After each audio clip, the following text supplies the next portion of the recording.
What's going on, folks? Ted from Nerd Immersion here, and I'm not sure if the previous video will be deleted or not. I haven't decided that yet, but I want to basically retake that video with a little more clarity, a little more information for you to try to make this easier to understand. Couple of things. One, I'm not gonna talk about what I said in that other video because, like I said, this is likely just going to replace it. But I did notice in the comments a lot of people talking about whether they think it's more fun or wasn't intended, rules as interpreted, rules as written, blah, blah, blah. I've seen people comment both ways saying that Jeremy Crawford said at Gen Con it's supposed to work like this, and then also people saying Jeremy Crawford at Gen Con said it's not supposed to work like this. Could that have been a thing? Yes. I didn't get a chance to attend the Player's Handbook panel. I would have liked to, because I had the book. I could have used that as an opportunity to ask questions. And consider that there also was organized play for run by Baldwin Games at Gen Con. That was basically a tournament style play. And if your party did the best over the whole weekend, you got like free copies of the book and loot and a bunch of other cool stuff. So perhaps Jeremy Crawford either came by and made a ruling in the room or imparted this information to the Baldwin Games team because the characters that were being used for this adventure were the first time you were able to like basically play using only 2024 rules, right? So 2024 characters. So perhaps that was intended and he said, hey, if this comes up at the table, maybe one of the characters was a dual wielder and that was by design. And they said, and it was all pre-gens, mind you. That's how this works. I don't know. So take that with a grain of salt. But what I wanted to do is, first off, start by, let's talk where we were in 2014 before we get into what happens now. So here we have from the 2014 Player's Handbook, two-weapon fighting. Now, interestingly enough, the concept of two-weapon fighting called out like this does not exist anywhere in the 2024 Player's Handbook. It's only referenced here. Now, maybe the reason why it was removed is to avoid confusion between talking about two-weapon fighting versus the two-weapon fighting style. I don't know. But here it states, when you take the attack action and attack with a light melee weapon that you're holding in one hand, you can use a bonus action to attack with a different light weapon that you're holding in the other hand. Notice how specific the wording is here. When you're taking attack with something in one hand, you can use your bonus action to attack with a different weapon being held in the other hand. You don't add your ability modifier to this. If this is a thrown weapon, you can throw it instead of making melee attack. Fine. Notice the specificity of the wording, weapon in one hand versus a weapon you're holding in the other hand. Two-weapon fighting.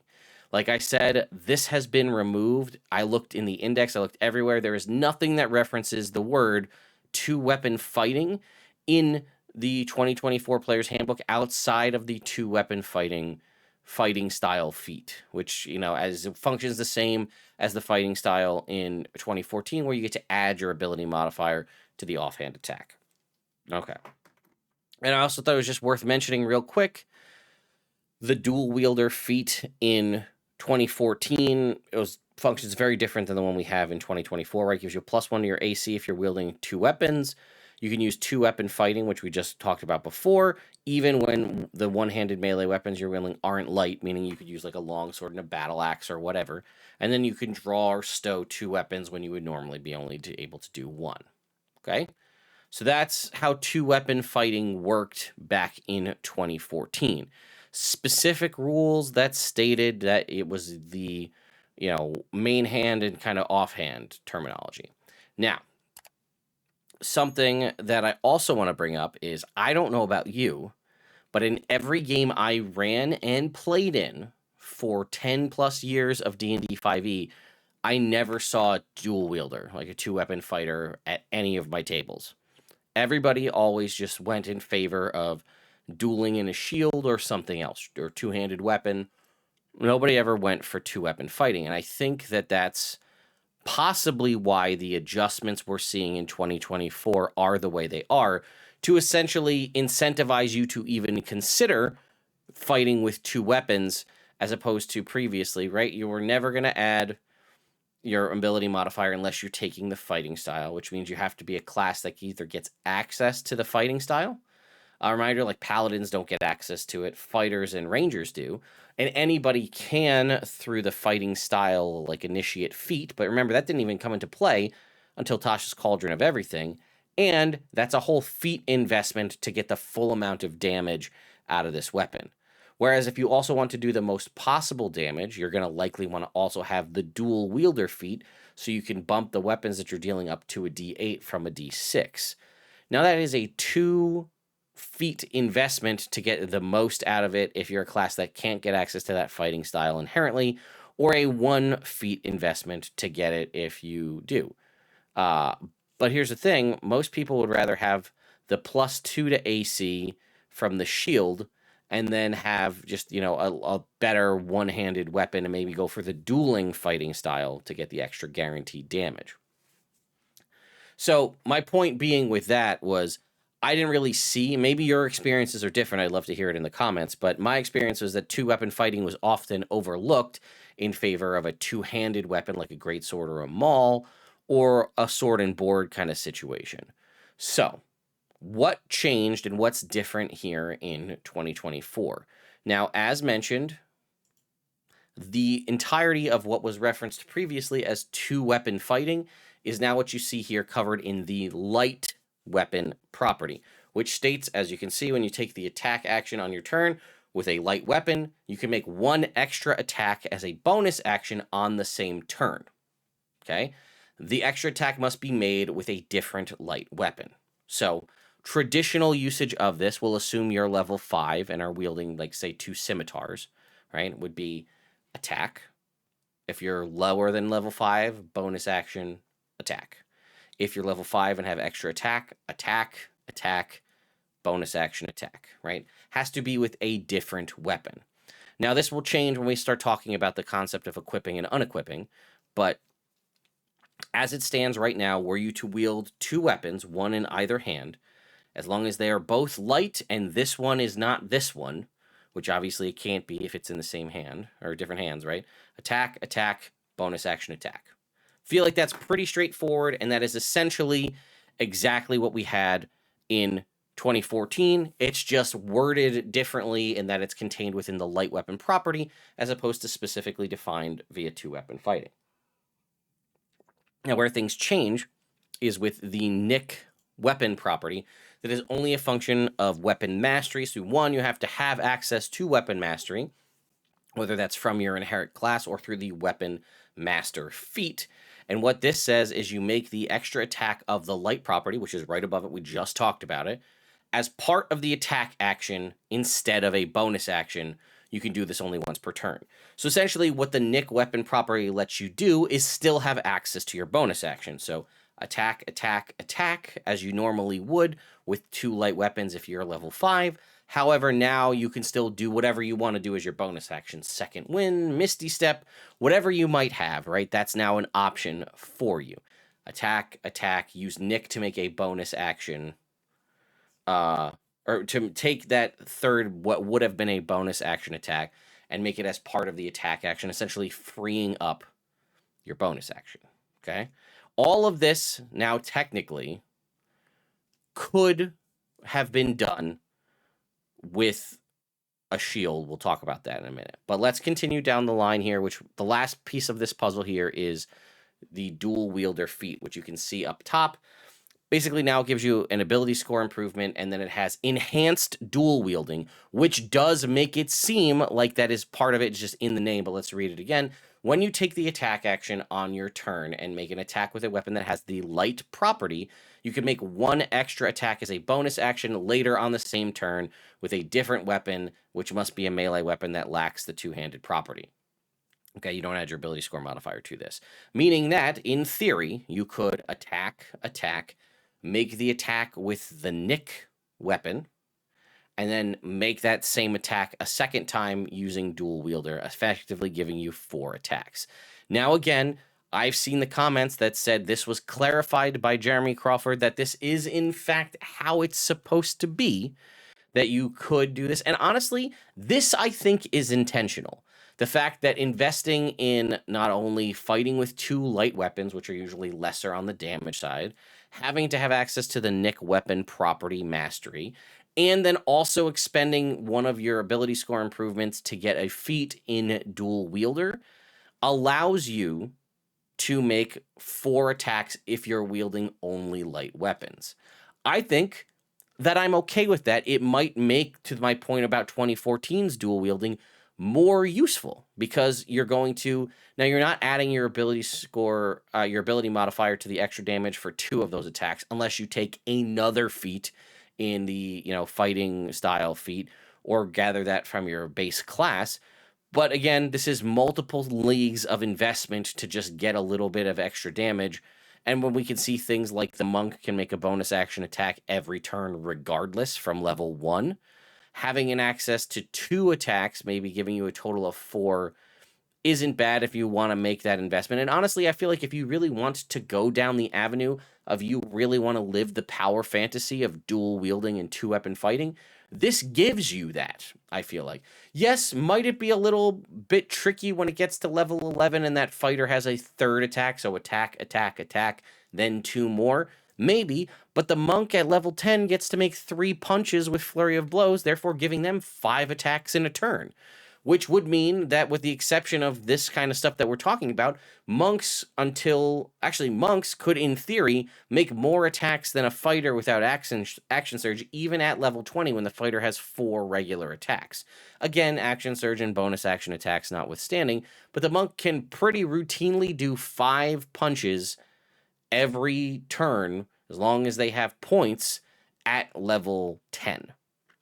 Okay, so I believe that the intention of the 3 properties you see on screen are to do attack, attack with attack and extra attack, Nick property as part of that same action, and then an additional strike as a bonus action utilizing the dual wielder property. I believe those 3 are designed to work in concert so that with a level 5 character and that feat, you would have access to 4 attacks.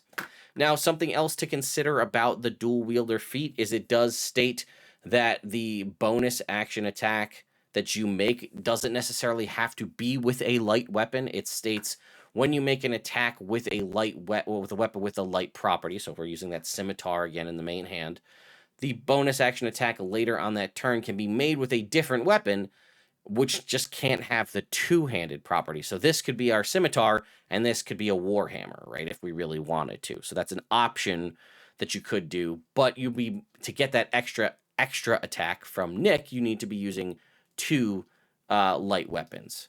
So I believe that should work across the board, 4 attacks, in my interpretation, which some people may or may not have said Jeremy Crawford ruled on as, yes, that's how it's supposed to work, which, again, may or may not be true.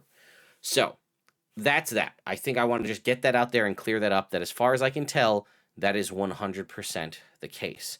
Now, what I was talking about earlier in my other video, which is what I'm going to kind of address here, was this concept of how essentially with the light weapon property and Nick, you should be able to, in theory, do this with a shield. And the reason that I brought that up is because as part of the attack action, which you can see right here, states that you can either equip or unequip one weapon when you make an attack as part of this action, part of the attack action. You do so before or after the attack. If you equip a weapon before an attack, you don't need to use it for that attack. Equipping a weapon includes drawing it from a sheath or picking it up. Unequipping a weapon includes sheathing, stowing, or dropping it.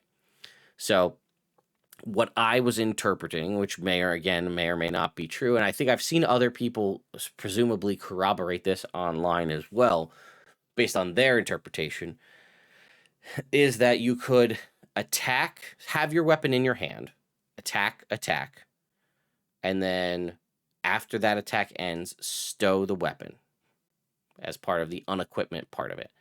And then the additional attack as part of the Nick weapon property, which normally would be a bonus action, but now it's a part of this attack action, would be, in theory, to draw a new weapon and then use that. Now, here's the thing. potentially. I could be wrong on that because potentially how Nick is worded, it seems like that extra final strike, which would be part of the attack action, because this is in fact tied together now, perhaps that means you can only equip or unequip one time. Meaning, because the way Nick is worded that I can attack, and then I could stow that weapon. But because Nick says that its attack happens as part of the attack action that I'd already made, I cannot then draw. So I was interpreted that each strike is, and this is how I've seen other people interpret it too, could be wrong. My interpretation was that each individual strike, you can draw a weapon as part of each attack. Because it says you can either equip or unequip it as one weapon, so that might be the thing, when you make an attack as part of this action. But the action is lowercase, so I don't know if that matters one way or another when you take the attack action. So I was feeling like, in my head, again, if I had a bandolier of weapons, I have 2 attacks, let's say. I draw my weapon, or let's say I have my weapon drawn already. I attack with it, then choose to stow it. Then as part of the next attack, I would make my follow-up strike with a new weapon, let's say.